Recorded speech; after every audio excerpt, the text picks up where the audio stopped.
Kano kayo nagsubat? Naman kami certain centers nationalized. Hindi ka nagpapadata yung SNHS. Makariro na. Ay nakaigayon kasi SNNHS. Alam mo? Sir, part po ng project namin sa Filipino is mag-interview pa ng mayor. And dito po kami ni-assign. So, bago po kami mag-interview, sir, i-introduce po muna kami. Ako po si Ruth Cataluel, grade 7 na. Kaya lang, magtatagalog ba tayo? Medyo bilibid yung dila ko eh. Katulad nung sasabihin ko sana, I'm pleased to meet you. Ano ba sa Tagalog niya? Kinagaganap kong makilala. Ayun. Pwede na po ba tayo magsimula, sir? Sige. Ano po yung history ng Sarat? History ng Sarat? Yung kung bakit, in terms of how it got its name. Yes, sir. Sir, you can speak English. Oh, okay. I believe from what I have read from history books and articles about the origin of the name Sarat, it was formed with two words, root word, Sara and Bangat. Sara and Bangat, according to the folklore, are lovers, husband and wife, maybe, during the early pre-Spanish times. Tingitay tato, the chieftain, they ruled the town, which was previously referred to as Kabayugan, because of the so many bamboo groups in the locality. So they settled here as the first family of settlers, and eventually, when they died, the locals adopted the name Sarat in honor of Sara and Bangat. Ayun, yeah.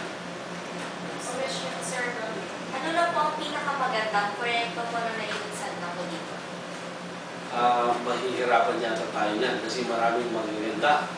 Pero yung largest in scale and siguro even in importance and impact, yung Sarat Bridge. Since I took over in 2007, yun siguro ang pinakamagandang at pinakamahal. It costed almost 600 million. And the reason why I'm saying this, it has the largest impact because it did not only benefit the town and its constituents, but also other adjacent towns, particularly the eastern towns. Ano po ang tawag sa Festival of Fiesta po dito? Ang tawag dito ay Binakol Festival. At yan ay dahil sa aming produktong Binakol, which is a variety of our native inabel. Katulad nung yung nakalagay dyan sa upuan ko, yan ay Binakol. It's called Binakol because of the design and the process of making it. We adopted that because it's also our one town, one product item, our motto. Ano po ang pangunahing mga produkto dito po sa Sarat? Ay, unang-una, we are known for our vegetables. In fact, I'm very proud to say that Sarat is the vegetable basket of Ilocos Norte.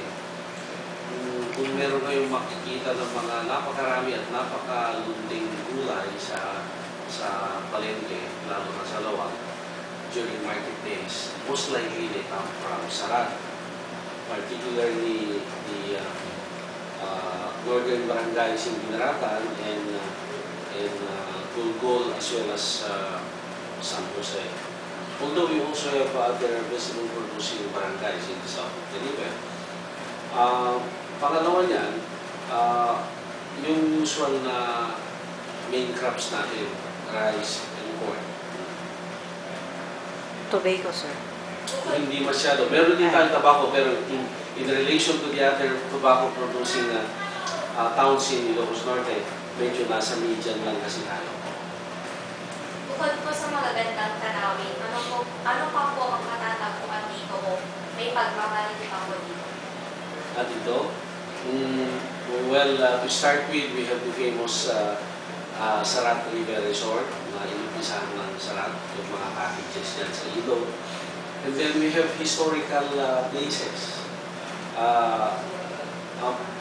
Foremost among which are the birthplace of the late President Ferdinand Marcos. We also have the famous Santa Monica Church, which, by the way, is the longest church in terms of length to the whole of Southeast Asia.